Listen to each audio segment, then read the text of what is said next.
Mheshimiwa, unajua ni kwa nini ni ngumu sana kuelewa ufalme wa Mungu? Ni kwa sababu kwanza kabisa haujatubu. Hilo ni jambo la kwanza. Yaani nikisema kutubu, nadhani kuna wengine wa nyuma mnanielewa. Wewe ambaye umekuja mpya, naomba nikueleweshe. Kutubu sio kwenda kulia pale na kumwaga sera zako zote za mambo matukio machafu uliyofanya. Sio maana yake hiyo. Maana yake ni kubadili akili yako. Kubadili unavyofikiri. Sasa kubadili namna unavyofikiri inamaanisha ubadili mitazamo yako na jinsi ambavyo dunia imekufundisha wewe kufikiri. Kuna namna ambavyo dunia imetufundisha sisi kufikiri. Ndio maana Bwana wetu Yesu Kristo alivyosema kupitia Mathayo 4:17, alivyoanza utume wake pale, alisema tubuni. Kwa hiyo alianza kwanza kuwataka akili zetu, mawazo yetu, venye tunavyowaza. Then tukishabadilisha mawazo ndio tunaweza kuona ufalme wa Mungu ambao ametuletea. Nikupe mfano mzuri. Sehemu zote kwenye Injili Yesu alimuona mtu huyu mmoja ndio kuwa ana imani kuu kuliko wengine wote. Na mtu huyo alikuwa ni general. Yule mwanajeshi mtafuta Yesu, alikuwa barabarani huko. Akamtafuta huko huko alipo.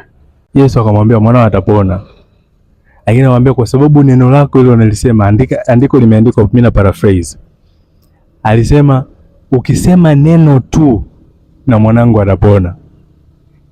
Huyu alikuwa na uelewa ufalme, kwa sababu mindset yake ilikuwa tayari kwenye sekta ya ufalme, kwa sababu yeye alikuwa chini ya Kaisari. Kwa hiyo alikuwa anaelewa neno la Mungu ama tamko la neno la mfalme linafika na linaponya, kwa sababu ni sheria.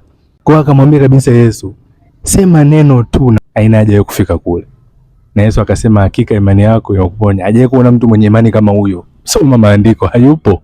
Sababu alielewa, yule general alielewa kuhusiana na ufalme wa Mungu. Ndio sio alielewa akajoin hapo hapo, ila alielewa kwamba huyu ni mfalme. Kwa hiyo akisema neno tu mwanangu anapona. Kwa hivyo ili wewe uelewe ufalme, inabidi uelewe ufalme ni nini. Ubadilishe unavyowaza. Sasa hivi tunawaza kwenye dini, hatuwazi kwenye ufalme. Hatuwazi kwamba sisi ni wa taifa, tunawaza sisi kama ni wanachama wa dini. Wewe ni mwananchi. Wewe ni mtoto wa Mungu. Na wewe unafanyika kuwa balozi leo hii ukimkubali Yesu. Sio mawazo.